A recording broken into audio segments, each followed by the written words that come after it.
Are you trying to grow a travel channel in 2025? Well, it can be pretty brutal. The niche is oversaturated, attention spans are short, and half the time it feels like you're showing up to a modeling competition with just a tripod and a dream. I've now been doing this solo for over 5 years, no drones, no abs, no couples content, and I've learned the hard way what actually works. So here's the truth. Most travel creators fail because they don't have a niche. They're just filming vacations, and unless you give people a reason to care, they won't. So if that's where you're stuck right now, feeling like you're throwing spaghetti against the wall, trust me, I get it. I've opened up a few one-on-one slots to help early creators find clarity and build smarter. So the link's below if you want eyes on your channel. So I started my channel in January of 2020.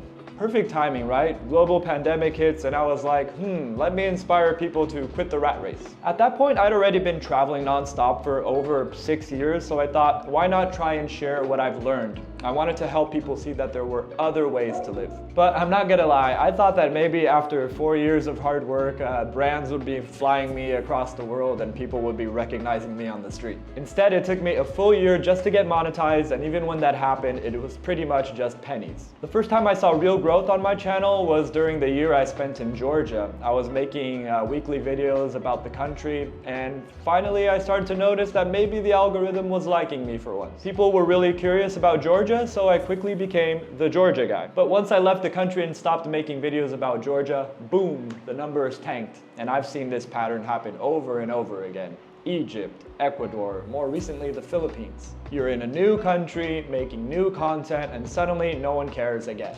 Running a travel channel solo is so brutal. You're not just filming and editing, you're researching, scripting, living out of a bag, and trying to survive financially every month while buying flights to the next country. I'm also teaching English full-time online while doing all of that, sometimes staying abroad a year or two just to try to keep the dream going. So now let's talk about why travel creators fail. And listen, I'm not here to crush anyone's dream, but as I said, I've been doing this for over 5 years now, and I've seen this happen over and over again. Travel YouTubers don't fail because they're lazy or untalented. They fail because they're walking into one of the hardest niches on YouTube without a plan. And even when they do have a plan, the burnout, the algorithm, the comparison traps, all of these things knock the wind out of you. So let me try and break this down for you. So first off, travel is not a niche. Most people think that filming your trips is enough. Well, it's not. Unless you're solving a problem or speaking to a specific kind of traveler, you're just another person on vacation. And well, no one cares about your vacation unless you give them a reason to. Another big one is that people get caught up in making the video look as cinematic and beautiful as possible. We're talking drones, slow-mo waterfalls, cinematic transitions. You can spend a whole week putting together this visual masterpiece, but if people click off in less than 30 seconds, the algorithm is going to bury you. That's just how it works. Making the video look beautiful is just not enough. You have to make people feel something, or at the very least give them a reason to stick around. Then of course there's the identity crisis. 1 month it's Egypt, the next it's Thailand, and then a few months later it's the Philippines. The audience just doesn't know what to expect, and neither does YouTube, so the algorithm kind of punishes you for switching things up all the time.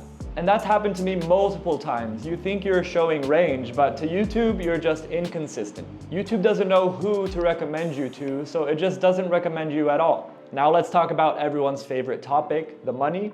And most travel creators don't have a plan to make any. They just think, and by the way, I'm guilty of this myself, once I hit 10K subs, the money will come.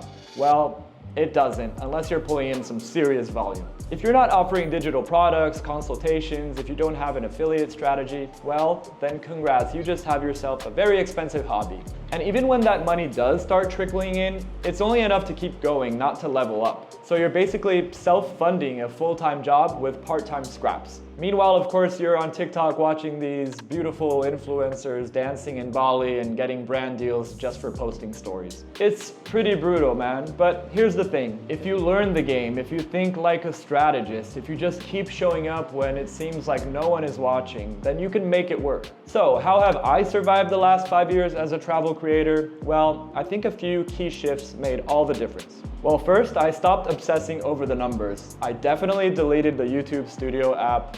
from my phone because I was completely addicted to it, and I focused on the people. And you know what? I've been pretty fortunate to meet some of my viewers in real life, people who have maybe moved across the world or changed their lifestyle completely because of my videos, and that inspired me so much. And man, that really changed everything. All of a sudden, these people weren't just views on the screen anymore, and I realized I was actually helping people, and that really gave me a whole new reason to keep going. Second, I did lean into more searchable, informative content. Now, I'm not saying it's the dream kind of content that I want to make, but those cost of living, how-to videos, budget videos, they did bring in more solid traffic and better ad revenue, even if most of those people never come back. And that extra cash I got from the channel, I didn't spend it, I reinvested it into the channel. Now I do have editors helping me sometimes, so for the first time in 5 years, I can actually breathe. And after editing my videos weekly for about 4 years, that has definitely been life-changing, and I feel like I got some of my life back. And with that breathing room, I also learned to take breaks, because even though I have been very consistent over the past 5 years, I've also burned out hard. So when that burnout does start creeping in, don't ignore it. Hit pause, take a step back, and reevaluate everything. I mean, you're not going to lose all your progress because you took a week off or a month off. In fact, the work is probably going to be much better when you come back fresh and sane. Another thing I've stopped doing is trying to be in every country at once. In 2024, I was hopping from city to city, different city every month, and that really started wearing me down quite a lot. So for the last months of 2024, I actually just stayed on one island in the Philippines, and I would do some sporadic, smaller trips from there, but at least I was in one geographical location for like 3 months or so. And that stability really gives you the ability to think more clearly and create more intentionally as well. And that brings me to the biggest shift, which has been storytelling. I used to just show up in a city and go film the top attractions just like everyone else. Now I start with a story. I think, what's the angle here? What's the narrative? And then I just go out and film for that story. And not only does that make the content better, but it also makes your day much less chaotic because you're not jumping around from one attraction to the other all the time. And finally, I've been rethinking about how I make my money. Even though I've offered travel consultations for many years, it's just a little too broad and it's not aligned with my content or my audience. So now I am narrowing the focus. I want to help a specific kind of traveler, and that is the travel creator, because I have been in the trenches and I know how hard it is. So here is my honest advice for anyone starting a channel. Just go out and make a video.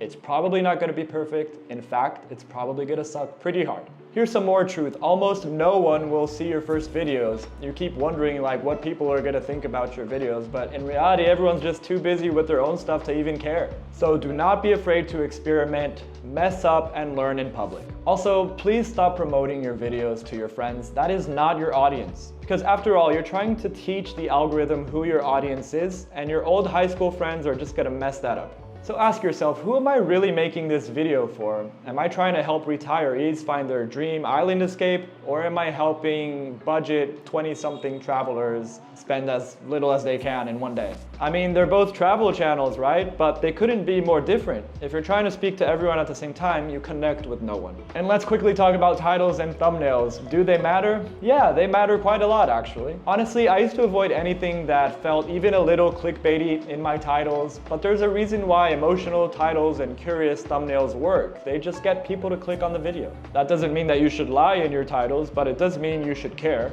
Think of it like this: the thumbnail is the poster and the video is the movie. So make a poster that people can't ignore. Oh, and here's something I wish I knew earlier as well. You don't need to travel the world to start a travel channel. I know a lot of huge channels that just film in their own city or country, and I think it's really smart. I mean, it helps you niche down, you can build a library of local content, and you save a lot of money in the process. And finally, yes, of course you can start making money even as a small channel. If your content speaks to a specific group of people, and if you offer a service or product that actually helps those people, then you definitely don't need millions of views to start earning income. A few hundred really loyal subscribers can be way more powerful than 10,000 random ones. At the end of the day, what I'd say is keep your head down, stay consistent, and aim to get 1% better with each video. And remember, the cringe is just part of the process. audience. So if you have a travel channel that's under 10,000 subs or you're just starting out, I know what it feels like to make videos, throw them out there, and hope something sticks. After all, I've done that for years. And honestly, one of the biggest game changers for me has been getting a second set of eyes on my channel. I mean, we just get too close to our own work. So what you need is someone who's been through it, someone who can help you spot what's working, what's not working,